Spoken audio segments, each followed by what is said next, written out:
ሰዎች እንደ ሰውኛው ሲያስቡ ጦርነት ሲመጣባቸው ምንድነው የሚያዘጋጁት? የጦር መሳሪያ አይደል? ጦርነት ሲመጣ ምንድነው የሚዘጋጀው? የጦር መሳሪያ። በሽታ ሲመጣ መድኃኒት አይደል የምናዘጋጀው? በሽታ ሲመጣ ብዙ መድኃኒት። ጎርፍ ሲመጣ ደግሞ ጎርፉ እንዳይወስደን ብዙ ክትር ነው የምንሰራው። ችግር ሲመጣ ለችግሩ ለዚህ አንዱ ችግር መፍትሄ ነው የምንፈልገው። እንደ ሃይማኖት ደግሞ እንደ ሃይማኖተኛ ሰው ለማንኛውም ችግራችን ብዙ ችግር ሲመጣ ትልቁ መሳሪያችን ጸሎት ነው። ለምንድን ነው ዛሬ ስለ ጸሎት እንድንማማር የፈለኩት? ዛሬ በሀገራችን ባለንበት በዙሪያችን ብዙ ችግር ነው ያለው። ሰምተነው አይተነው የማናውቀው የኖርንበት የምናውቀው ሁሉ ትልቅ ሆኖ ብዙ ችግር አለ።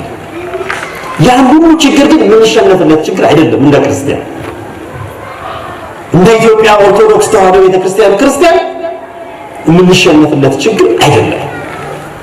ምክንያቱም ክርስቲያን ማለት አሸናፊ ማለት ነው። ትልቁ በጣም የምንፈራው ሞትን እንኳን የሚያሸንፍ ማለት ነው። ክርስቲያን ማለት ሞትን በትንሣኤ የሚያሸንፍ፣ ባርነትን በልጅነት የሚያሸንፍ፣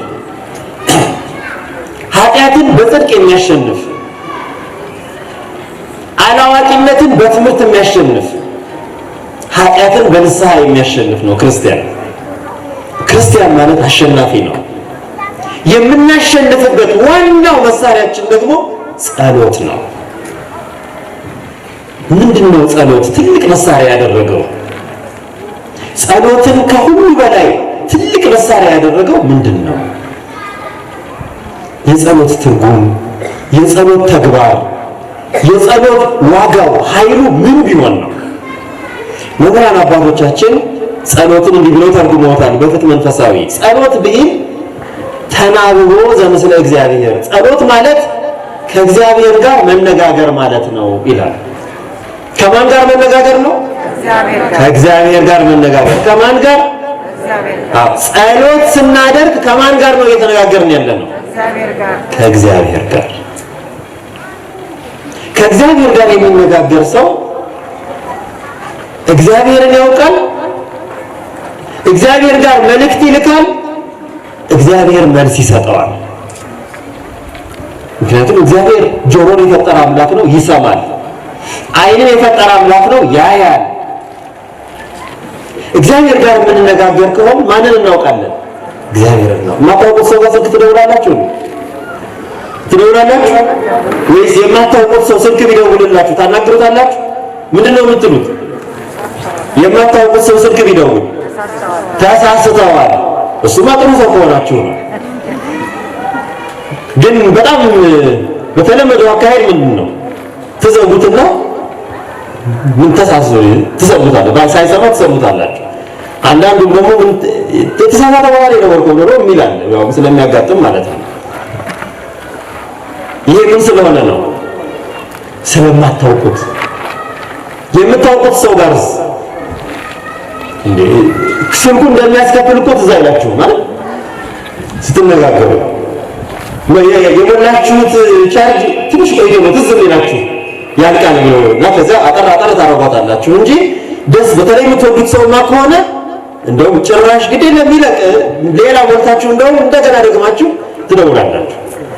የምትወዱት ሰው ሲሆን ከእግዚአብሔር ላይ የምንወደው ሰው አለ? የለም። የምንወደው አምላክ የለም። ከእግዚአብሔር በላይ የሚወደድ ምን አለ? ጸሎት ማለት ከእሱ ጋር የምናደርገው ንግግር ነው። ጸሎት ማለት ከእግዚአብሔር ጋር የምናደርገው ውይይት ነው፣ መልእክት ልውውጥ ነው። ይሄንን ደግሞ አስረግጦ ባለቤቱ መድኃኒታችን ኢየሱስ ክርስቶስ ምን ብሎ ነገረን? በማቴዎስ ወንጌል ምዕራፍ 21 ቁጥር 22 ላይ እንዲህ አለ፣ አምናችሁ በጸሎት የምትለምኑትን ሁሉ ትቀበላላችሁ። እቺን ያዟት። የማቴዎስ ወንጌል ምዕራፍ 21 ቁጥር 22 ለመያዝ እንዲመቻችሁ 21 በሉት። መቤታችን ይሄ የጌታችን ቃል ነው። አምናችሁ የምትጸልዩትን በጸሎት የምትጠይቁትን ሁሉ ትቀበላል። ይሄ ማን ነው ያለው? መድኃኒታችን ኢየሱስ ክርስቶስ። ማቴዎስ ወንጌላዊ አይደለም። ማቴዎስ የተናገረውን የጻፈው ነው፣ ዘጸሐፈው ነው። የነገረን የሚሰማው አምላክ ራሱ ነው፣ ራሱ ባለቤቱ። ምንድን ብዬ እንዴ በምንድን ነው የማገኘው ብለው ጠይቀውት በጸሎት አለ። በቃ ሌላ ምንድን ነው የምትፈልጉት? በጸሎት ታገኙኛላችሁ። ማግኘት ብቻ አይደለም፣ ጸሎትን ስትጸልዩ አምናችሁ ከጠየቃችሁኝ የጠየቃችሁኝን ሁሉ እሰጣችኋለሁ። ሁሉንም ምን ነገር ሳያስቀር ማለት ነው። የጠየቃችሁትን ሁሉ ነው ያለው። ምናልባት ያልጠየቅነውን ብለውታል አባቶቻችን። ሳንለምነው የሚያስፈልገንን የሚሰጠን አምላክ ብለውታል አባቶቻችን። እንኳን የጠየቅነውን ይቅርና ማለት ነው። እሱ ግን ቢያንስ የጠየቃችሁትን በሙሉ እሰጣችኋለሁ። አሁንም ቢሆን መቼም እኛ ሳንጠይቅ የሚያስፈልገንን ሞልቶልን ነው እንጂ የምንኖረው ሁሉን ጠይቀን አይደለም ማለት። አዎ ክብር ምስጋና ለእርሱ ይሁንና ስለዚህ ምን አለ? አምናችሁ ጠይቁ ያን ሁሉም ታገኛላችሁ። ዛሬ አምነን መጠየቅ የሚገቡን ብዙ ጉዳዮች አሉ። አገራችን ደህና እንድትሆን፣ የህዝቡ የወገኖቻችን አንድነት፣ የምዕመናን የክርስቲያኖች የገዳማቱ የአባቶቻችን የቅዱሳኑ በየገዳሙ አስቡት እስኪ ሁሉ ነገር ደህና ቢሆን ኖሮ ምን ነበር የምናደርገው? በዚህ ወቅት ዛሬ አስባችሁታል? ምን ነበር የምናደርገው? ሁሉ ነገር ደህና ቢሆን ኖሮ የምንወዳቸው የአባቶቻችንን ገዳማት ስለ ኢትዮጵያ እና ስለ ኢትዮጵያውያን ቃል ኪዳን ተቀብለው ገዳምህን ቤተክርስቲያንን የረገጣት እስከ ሺህ ትውልድ አንተን ብቻ አይደለም የልጅ ልጆችን እምርልሃለሁ ብለው ቃል ኪዳን የተቀበሉባቸውን ቦታዎች ለመሳም የምንኖርበት ጊዜ ነበር። ለዚህ መጸለይ ይገባል። የእግዚአብሔር ቤተሰቦች፣ ሊቃነ ጳጳሳቱ፣ መናንያን አባቶቻችን፣ ካህናቱ፣ ሊቃውንት መርጌቶቹ፣ የቆሎ ተማሪዎቹ ምን ላይ ነው ያሉት ማለት የለብንም በዚህ ጊዜ። ዛሬ እኮ ይሄን ለዚህ ነው ጸሎትን እንነጋገር ያልኳቸው። ይሄን ሁሉ ክርስቲያኖች አንድ መሳሪያ ነው ያላቸው፣ ይህም ጸሎታችን ነው። ኢትዮጵያውያንን ከኢትዮጵያውያንም ላይ የኢትዮጵያ ኦርቶዶክስ ተዋህዶ ምዕመናን ነን። አባቶቻችን በጸሎት ብዙ ጠላት ድል አድርገዋል። ብዙ ነገር ድል አድርገዋል። ቤተክርስቲያናቸው ላይ የመጣ ሀገራቸው ላይ የመጣ ጠላት ሁሉ ድል አድርገዋል። ለኛ ሀገራችን ሃይማኖታችንን በነፃነት እንዲስብስብ ብለን ጨለማው ሳያግደን ውጩ ንፋሱ ምኑ ሳይለን አዋራው መሬቱ ሳይቆረቁረን ተዋህዶ ሃይማኖታችንን ከመዘምራን ከዘማሪ ወንድሞቻችን ጋር ከበሮ መሰንቆውን በገናውን እየደረደር እግዚአብሔርን የምናሳድር የምናመሰግንባት የርስት ምድራችን ናት ቅድስት ኢትዮጵያ። አባቶቻችን ለራሳቸው ጽድቅ ተጨርሰው ስለ ሀገራቸው ኢትዮጵያን ባርክልን፣ ኢትዮጵያን ቀድስልን እያሉ የጸለዩላት ሀገራችን ናት ለኛ ሀገራችን። በዚህ ጊዜ በቤታችን ቤተክርስቲያን ብቻ አይደለም በቤታችንን ተንበርክከን ስለ ወገኖቻችን ስለ ሀገራችን የምንጸልይበት ጊዜ፣ በጸሎት አምነን ደግሞ የምናደርገው እግዚአብሔር መልስ ይሰጠናል። የአባቶቻችን መቃብር ተከብሮ የሚኖረው ልጆቻችን እኛ የተቀመጥንባት ወንበር ላይ የተሻለ ወንበር ሰርተው እግዚአብሔርን የሚያመልኩባት አገር እንድትኖረን መጸለይ ይገባል። ይህ ፖለቲካ አይደለም፣ ስለ ፖለቲካ አይደለም የምነግራቸው። እግዚአብሔር አብርሃም እግዚአብሔርን ፈለገ አለው አባቶቻችን። አብርሃም እግዚአብሔርን ፈለገ፣ እግዚአብሔርም አለው ብሎ መለሰለት። ከዚያ በኋላ ተስፋ ሰጠው እግዚአብሔርን ስለፈለገ ዘርህን እንደ ሰማይ ከዋክብት እንደ ባህር አሸዋ አበዛዋለሁ አለው እግዚአብሔር ለአብርሃም። እሱን ስለፈለገ የሚሰማ አምላክ መሆኑን ነው የምነግራችሁ። ስለፈለገው ብቻ አምላከ ፀሐይ ከናበበኒ ስላለ ብቻ እውነተኛውን አምላክ ስለፈለገ ብቻ ዘርህን እንደ ሰማይ ከዋክብት አበዛዋለሁ፣ እንደ ምድር አሸዋ እንደ ባህር አሸዋ አበዛዋለሁ፣ ማርና ወተት የምታፈልቅ ርስት የምትሆን ምድር እሰጥሃለሁ ነው ያለው። ማርና ወተት የምታፈልቅ በአንተ ዘር ዓለም ይባረካል ነው ያለው። በኢትዮጵያውያን ዓለም ተባርኳል ለብዙ ጊዜ። ከዛ በኋላ አብርሃም 430 ዓመት ቆይቶ በኢያሱ በስንት ልጁ በኢያሱ አማካኝነት የተሰጠው ምድራዊ ርስት ናት። ያቺ ምድራዊ ርስት ኢያሪኮ ከነዓን ደግሞ ለሰማያዊት መንግስተ ሰማያት ምሳሌ ናት። የእግዚአብሔር ቤተሰቦች ስለ ሀገራችን ማሰብ ስለ ፖለቲካ ማሰብ አይደለም። ስለ ሀገራችን ማሰብ ስለ ወደፊቱ ልጆቻችን አባቶቻችን ለኛ ታቦት ይዘው መስቀል ይዘው ስዕል ይዘው ጸሎት አድርገው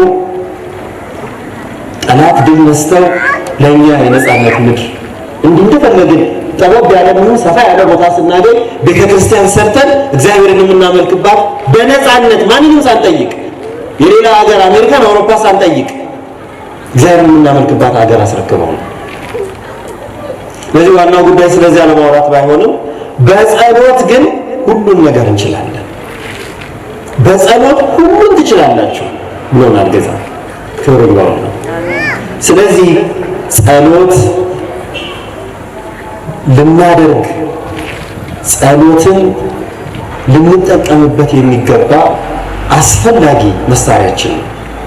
ሰሞኑን ከህዳር 15 ጀምሮ አባቶቻችን ነቢያት የጾሙትን ጾም ጀምረናል። ጾመ ነቢያት ብለን ምን ያደረጉበት ነው? ለእኛስ ትርጉሙ ምንድን ነው? እንግዲህ ባለፉት ሳምንታት አባቶቻችን ብዙ ትምህርት አስተምረውናል። ነቢያት እየጾሙ ከምግብ ብቻ ተቆጥበው ትንቢት የተናገሩበት አይደለም። ነቢያት እየጾሙና እየጸለዩ ከእግዚአብሔር ጋር ተገናኝተው ሁሉም ነቢያት በዘመናቸው የነበረውን ሕዝብ ከአባል ቸነፈር፣ ከመቅሰፍት፣ ከበሽታ፣ ከደዌ የታደጉበት ለሚቀጥለው ትውልድ ደግሞ መድኃኒት ይወለዳል። ክርስቶስ ሰው ሆኖ መድኃኒት ማለት ክርስቶስ ማለት መሲህ ኢየሱስ ማለት መድኃኒት ማለት ነው። አማኑኤል ተወልዶ ያድነናል ብለው ትንቢት የተናገሩበት ወቅት ነው። ግን ምን አድርገው ነው? ጸሎት ጸልየው ነው። ጾሞ ብቻ አይደለም፣ ተንበርክከው ጸልየው ነው። የእግዚአብሔር ቤተሰቦች እንግዲህ ጸሎት ስንል ዋናው እንግዲህ ትምህርቱ ጸሎት ስንል ከእግዚአብሔር ጋር መገናኘት እንበለው እንጂ ብዙ ነገር አለው በውስጡ። ምንድነው የምንጸልየው? ወደ ማን ነው የምንጸልየው? እንዴት ነው የምንጸልየው? የት ነው የምንጸልየው? እነዚህ የመሰሉ ዝግጅት ውስጥ እንዴት ነው የምንዘጋጀው?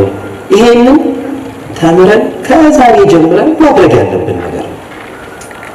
ጸሎት ካላደረግን ከእግዚአብሔር ጋር አልተነጋገርንም። እግዚአብሔር ለኛ ምናችን ነው? አባታችን አይደለም የሚለው? አባታችን ሆይ ካላልነው የኛ ልጅነት ምን ዋጋ አለው? ከአባቱ ጋር የማይገናኝ ልጅ ይባላል አይባልም እኮ። የእግዚአብሔር ቤተሰቦች አባታችን ሆይ ስንለው እሱ አባታችን፣ እኛ ልጆቹ ነን። ጸሎቱን ሲያስተምረን ሐዋርያት ጸልዩ፣ ሳታቋርጡ ጸልዩ፣ አጋንንትን ለማውጣት ጸልዩ፣ መንግስተ ሰማያት ለመግባት ጸልዩ፣ ተአምራት ለመስራት ጸልዩ፣ ሁሉንም ለመስራት ጸልዩ ትላለህ። እንዴት እንጸልይ? ምን እንጸልይ ብለው ጠየቁት። እሱ ምን ብሎ መለሰላቸው? አንተም ውሰ ሰውት ጸልዩ ከነዝ በሉ፣ እናንተ በምትጸልዩበት ጊዜ እንዲህ ብላችሁ ጸልዩ ብሎ መድኃኒታችን እግዚአብሔር ራሱ ምን አስተማረን? ጸሎት አስተማረን። ተመልከቱ፣ ትእዛዝ ብቻ አይደለም። እግዚአብሔር ራሱ ምንድን አስተማረ? ጸሎት እንዲህ ብላችሁ ጸልዩ።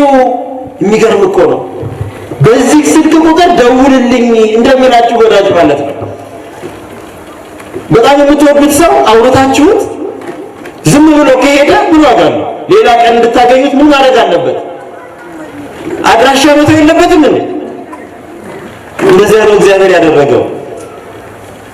ሐዋርያትን ምን አደረገ? እንዲህ ብላችሁ ጸልዩ ብሎ ጸሎት አስተማራቸው። ጸሎቱን ሲያስተምራቸው መጀመሪያው አረፍተ ነገር ምን ይላል? አባታችን ሆይ በሉኝ ነው ያለው። ስለዚህ የማይጸልይ ክርስቲያን እግዚአብሔርን አያውቅም። የማይጸልይ ክርስቲያን ከእግዚአብሔር አባቱ ጋር አይገናኝም። በምን ይገናኛል? ሌላ መንገድ አለ? የለም። እግዚአብሔርን የምናገኘው በጸሎት ነው። እግዚአብሔርን አምላካችን አባታችን ብለን እንድንል ጸሎት መጸለይ ያስፈልገናል። ያንን ደግሞ እሱ ራሱ እግዚአብሔር ወልድ መድኃኒታችን ኢየሱስ ክርስቶስ ጸሎትን አስተምሯል። ከኛ የሚጠበቀው ያን ያስተማረንን ጸሎት አባቶቻችን እንዲነግሩን መምህራን ጋር መተን ጸሎት አስተምሩን፣ ምን እንጸልይ ብለን መጠየቅ። ዝም ብላችሁ ከመንገድ ያገኛችሁትን መጽሐፍ ገዝታችሁ አታንብቡ። እንደ ሐዋርያት ክርስቶስን እንደጠየቁ ምዕመናንም መምህራን አባቶቻቸውን ምን እንጸልይ ብለው መጠየቅ አለባቸው። ንስሐ አባት ያልፈቀደውን ጸሎት ምዕመን አይጸልይም ነው። መማርም ያስፈልጋል። ማለት ጸሎት ምንድን ነው? ማንበብ መቻላችን ብቻ ሳይሆን እንዴት ነው የሚጸለየው? እንዴት ነው የሚጸለየው? ቅዳሴ መጽሐፍ አለ እኮ ገበያ ላይ፣ ግን አንብባችሁ መቀደስ ትችላላችሁ? አይቻልም። መማር ያስፈልጋል። ዲያቆናቱ ግብረ ድቁና፣ ቀሳውስቱ ግብረ ቅስና፣ ስርዓተ ቅዳሴን አንቀጽ ተምረው ነው የሚቀድሱት። ዝም ብሎ መጽሐፉ መንገድ ላይ ስለተገኘ አንብቦ ቅዳሴ ዘው የለም። የዚያም ሌላ ብዙ መስፈርት አለ። ስለዚህ የመጀመሪያው ነገር ጸሎትን ለመጸለይ ከልባችን መቁረጥ አለው። እንዲህ ተሰብስበን አሁን ወንጌልን ስንማር እየጸለይን ነው። ምክንያቱም እግዚአብሔር ጋር እየተገናኘን ነው። ቃሉን ስንሰማ ከማን ጋር ነው ልባችን ያለው? ከእግዚአብሔር ጋር። ትምህርትን መማር፣ በጎ ስራ ስንሰራ ጸሎት እየጸለይን ነው። ማህሌቱን ስንቆም፣ ሰዓታቱን ስንቆም፣ ቅዳሴውን ስንሰማ ይሄ ሁሉ ጸሎት ነው። የግል ጸሎት አለ፣ የጉባኤ ማህበር ጸሎት አለ። በጋራ የምንጸልየው ጸሎት ቤተክርስቲያን በቤተሰብ የምንጸልየው፣ በግል የምንጸልየው ደግሞ የግል ጸሎት ነው። እነዚህን ለይተው መምህራን ይነግሩናል። በጋራ የምንጸልዩት ቅዳሴውን፣ ኪዳኑን፣ ይበል ዲያቆን ይበል ካህን የሚለውን ማህሌቱን፣ ሰዓታቱን ነው። ይሄ ከጸሎት ሁሉ በላይ ነው። ከግል ጸሎት ምን ጸሎት ይበልጣል? የማህበር ጸሎት ይበልጣል። የጉባኤ ጸሎት ይበልጣል። ስለዚህ አባቶቻችን ቅዳሴ እየተቀደሰ የግል ጸሎት አትጸልዩ የሚሉት ምን ማለት ነው? በምሳሌ ሲነግሩን ፀሐይ በርታ ሻማ እንደማብራት ነው ይላሉ።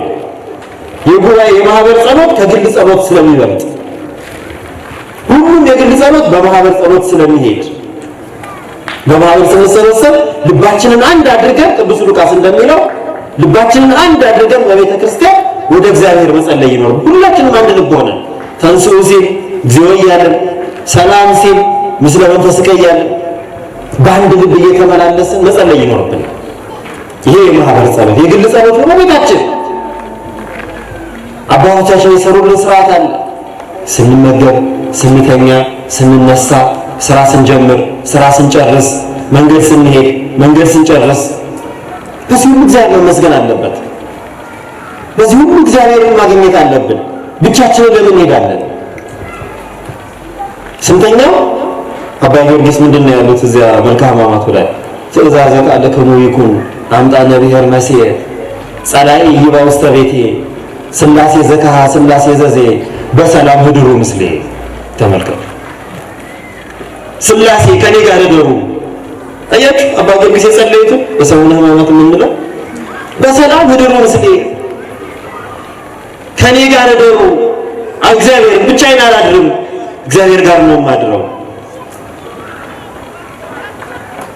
ከእግዚአብሔር ጋር ማደር ማለት ነው። ለምን ብቻዬን አድራለሁ?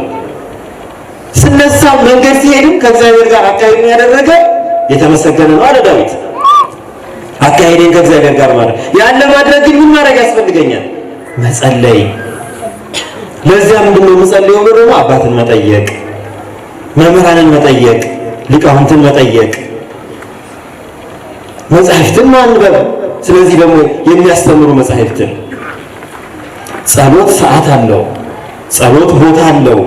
ጸሎት አደራረግ አለው። ቦታ ቤተክርስቲያን እንዳልኳችሁ፣ ቤታችን፣ በሁሉ ቦታ እግዚአብሔር አለ።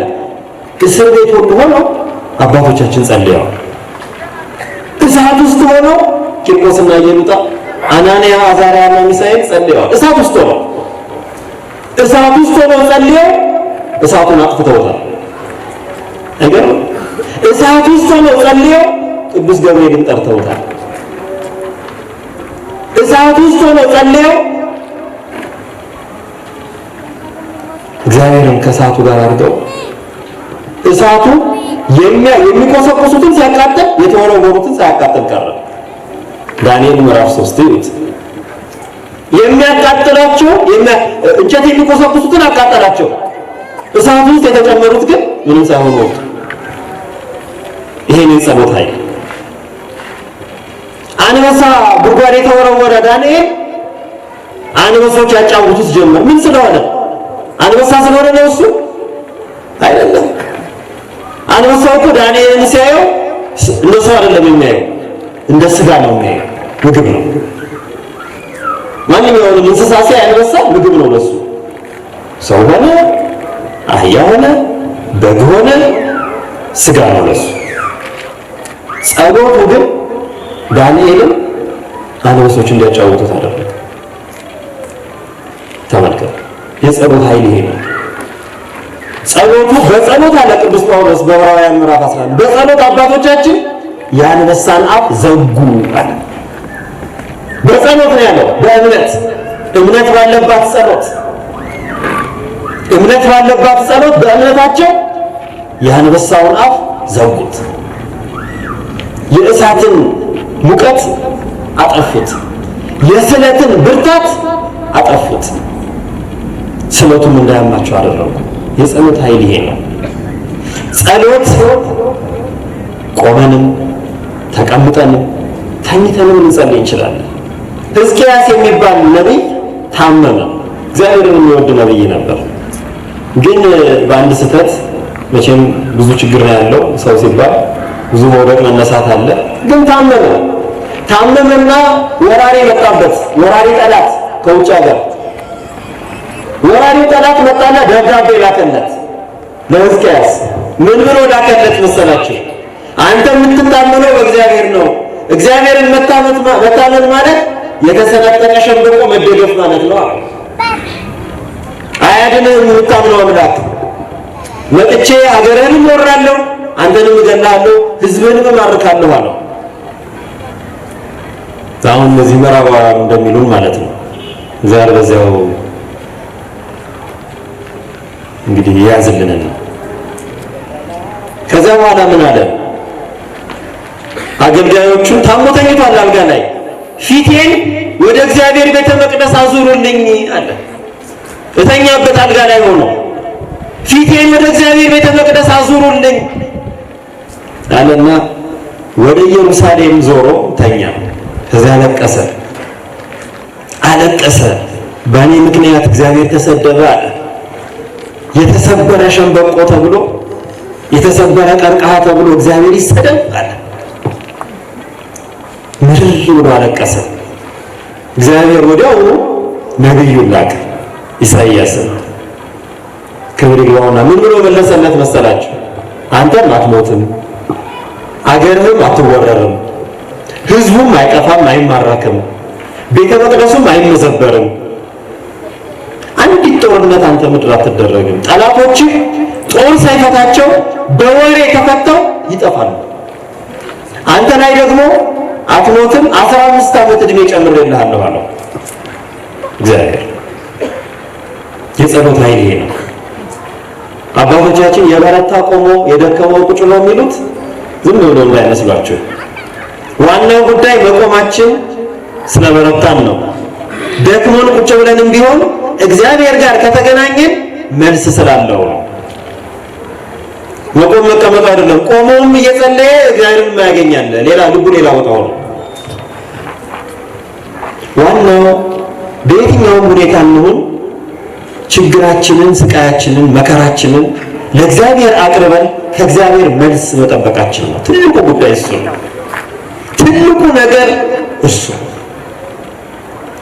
ለዚህ ዋናው እንግዲህ እግዚአብሔር ቤተሰቦች በልባችን ሊቀመጥ የሚገባው እግዚአብሔር በጸሎት እናገኘዋለን፣ ይሰማናል፣ መልስ ይሰጠናል።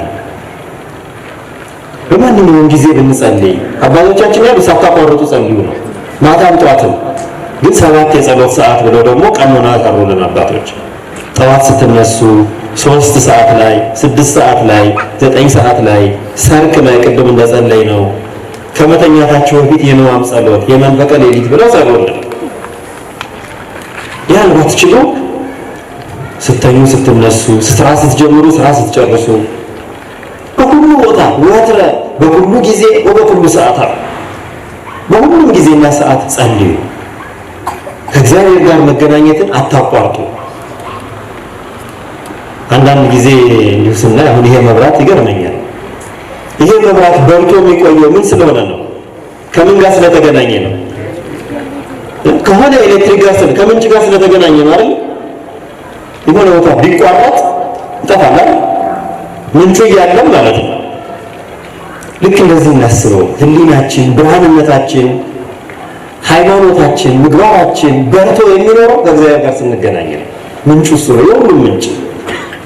ከተቋረጠ ያ ኃይል የሚያመጣው ነገር ከተቋረጠ እንጠፋለን። ለዚህ እንዳንጠፋ ሁሉ ጊዜ ከእግዚአብሔር ጋር መገናኘት አለ። ስለዚህ ይሄ መሰረታዊው ጉዳይ ነው። እንግዲህ ትምህርቱን ለመጨረስ የተወሰኑ ነገሮችን እናንሳ። ስለማን ነው የምንጸልየው? ስንጸልይ እንግዲህ ጸሎት ብዙ ጸሎት አለ። ውዳሴ ማርያም እንላለን፣ ዳዊት አለን፣ ወንጌል አለን፣ መልኮች አሉን፣ ብዙ ጸሎት አለ። ድጓው ጸሎት ነው፣ ሰዓታቱ ጸሎት ነው፣ ሁሉም ጸሎት ነው ቤተ ክርስቲያን ውስጥ። ግን ያን ሁሉ ጸሎት እየጸለየ በውስጥ በመሃል ደግሞ ብዙ ያነሳለን። አባቶቻችን ብዙ ነገር ያነሳሉ። ኪዳን እየተደረሰ ቅዳሴ እየተቀደሰ አብሮ የሚጸልዩት ጸሎት አለ። በግልም ይሁን በጉባኤ መጀመሪያ የምንጸልየው ስለ ራሳችን ነው። ስለ ራሳችን ደህንነት፣ ስለ ራሳችን ጤንነት፣ ስለ ራሳችን ሃይማኖታችን የጸና እንዲሆን፣ ምግባራችን የበረታ ጥሩ ምግባር ሆኖ የእግዚአብሔርን መንግስት እንድንወርስ መቅደማ ሁሉ እሱ መንግስቱ ወጥሮ ከሁሉ በፊት የእግዚአብሔርን መንግስት ፈልጉ፣ መንግስትህን አውርሰኝ፣ ለመንግስትህ አብቃኝ እያል ስለ ራሳችን መጸለይ አለብን። ስለ ራሳችን፣ ስለ እያንዳንዳችን፣ ስለ ግለሰባችን። ከዚያ በኋላ ነው ስለ ልጄ፣ ስለ አባቴ፣ ስለ እናቴ፣ ስለ ቤተሰቤ፣ ስለ ጎረቤቴ፣ ስለ ወገኖቼ እያልኩ የምቀጥለው። መጀመሪያ ስለ ራስ ነው። ሊተ ለገብርከ ሊተ ለአመትከ እያልን ነው የምንጸልየው መጀመሪያ። ከዚያ በኋላ ህግም የሚለን ባልንጀራህን፣ ጎረቤትህን፣ ዘመድ ወዳጆችህን እንደ ራስህ አድርገህ ውደድ ነው። ስለዚህ ልክ እንደ ራሳችን ለእኛ እንደጸለይነው ደግሞ ለሌላው ሰው መጸለይ አለብን። ለሌላው ሰው ስንጸልይ ደግሞ ሁለት አይነት ነው። ወዳጅ፣ ዘመድ፣ ቅርብ የምንለው የምንወዳቸው የሚወዱን አሉ፣ የምንጠላቸውም አሉ። ለሁለቱም ነው ግን የምንጸልየው። ክርስቶስ ያዘዘን ክብር ይግባውና ለጠላቶቻችሁ ጸልዩ፣ ለሚያሳድዷችሁም ጸልዩ፣ ለሚረግሟችሁም መርቁ ነው ያለው። ጠላቶቻችንን እሱ ነው የሚፈርድባቸው። አንተ ወደ በጎ ነገር መልሳቸው፣ የኛ ጸሎት ነው። አንተ ንስሐ እንዲገቡ አድርጋቸው፣ ከክፉ ምግባራቸው መልሳቸው። ክርስቲያን ነው የሚጸልየው። ከዚያ ከከፉ እንግዲህ አንተ በፍርድህ አንተ በራስህ በምታውቀው መንገድ አንተ የምታደርገውን አድርግ ነው። እኛ ምን ማድረግ እንችላለን ነው እንደ ክርስቲያን የምንለው። የሃይማኖቱን ነው የምላቸው። ሌላው ሌላ አለ። እንግዲህ አባቶቻችንም በተግባር ያሳዩን ማለት ነው። ገፍቶ ለመጣ ደግሞ አይወረስ አይደል? እስከ አድዋ ዘምተዋል አባቶቻችን ታቦቱንም ስዕሉንም መስቀሉንም ይዘው ጦር ሜዳ ሄደዋል። ቅዱስ ጊዮርጊስን ይዘው እመቤታችንን ይዘው ቅዱስ ገብርኤልን ቅዱስ ሚካኤልን ይዘው ጦር ሜዳ ሄደዋል። ቅዱስ ራጉኤልን ይዘው እንደ ጦር ራጉኤልን ይዘው ሁሉም ጳጳሱ ንብረቱ ጨጌው ካሌሳቱ ሁሉም ሄደዋል። የከፋው ሲመጣ ማለት ነው። ግን ሌላውን መቼ እግዚአብሔር ከዚያ በፊት ምን እንላለን? ወደ በጎ ነገር መልሳቸው ብለን እንጸልያለን። እንዳይጠፉ መቼም ሰው ናቸውና በደሙ ገዝቷቸዋለን። ስለ አካባቢያችን እንጸልያለን። ከዛ ደግሞ ስለ ቤተ ክርስቲያን እንጸልያለን። ስለ ቅድስት ቤተ ክርስቲያን እንጸልያለን። ስለ ካህናቱ፣ ስለ አገልጋዮቹ፣ ስለ ንዋየ ቅድሳቷ፣ ስለ ተልእኮዋ፣ ስለ ሁሉም ነገር እንጸልያለን። ቤተ ክርስቲያንን የተመለከተ አባቶቻችን ቅዳሴ ስለሚቀድሱት አባቶቻችን እንዲጸኑልን፣ ካህናቱ ከመንበሩ እንዳይጠፉ፣ መምህራን ከጉባኤ እንዳይጠፉ እንጸልያለን። ከዚያ ደግሞ ስለ ሀገራችን እንጸልያለን። ስለ ኢትዮጵያ እንጸልያለን። በቤተ ክርስቲያናችን ጸሎት ኢትዮጵያን የማያነሳ ጸሎት የለንም። ሁሉም ጸሎት የሚያልቀው ጸሎታ በረከታ ለሀገሪቱን ኢትዮጵያ ተቀባማ ተወላ ብለን ሁሉም ጸሎት የሚያልቀው ጸሎትና በረከቷ ሀገራችን ኢትዮጵያን ትጠብቅልን ብለን ከዛ ደግሞ ስለ ዓለም ሁሉ እንጸልያለን። ስለ ቅጠሉ፣ ስለ ወፉ፣ ስለ ውሃው፣ ስለ ተራራው እንጸልያለን። ስለዚህ ሁሉ መጸለይ ይገባል። ይሄ እንግዲህ መሰረታዊ ጸሎታችን ግን እግዚአብሔር እንዲቀበለው ደግሞ ማስጠንቀቂያዎች አሉት። አንዱ ቅድም የጠቀስኩላችሁ ጥቅስ ጠርጣራ መናፍቅ ከሃዲ ሆነን እንዳንጸልይ በልብ በአምነን በፍጹም ሕሊና ወደ እግዚአብሔር መቅረብ ይኖርብናል። አምነን መጸለይ አለብን። ይሰጠናል፣ ያደርግልናል ብለን አምነን መጸለይ አለብን። አሁንም እግዚአብሔር ሀገራችንን ይጠብቅልናል። በየቦታው በብዙ ችግር ውስጥ ያሉ የተፈናቀሉ፣ የተሰደዱ ብዙ መከራ እየደረሰባቸው ያሉ ወገኖቻችንንም እግዚአብሔር ያጽናናልናል ብለን አምነን መጸለይ አለብን። ተንበርክከን እያለቀስን እየወደቅን እየተነሳን እየሰገድን መጸለይ አለብን። ለግላችንም የቤተ ክርስቲያንን መተን ምህላ ይዘን መጸለይ አለብን። ያንን አምነን ማድረግ አለብን። ስንታመምም እግዚአብሔር ይፈውሰኛል ብዬ አምኜ መጸለይ አለብን። እንደው ጸበሉ ስለፈሰሰብኝ የቅዱሳኑ ረድኤት የቅዱሳኑ ቃል ኪዳን በረከት ያድነኛል። ግን ደግሞ እኔ አምኜ ባደርገው ደግሞ ብዙ በረከት አለው።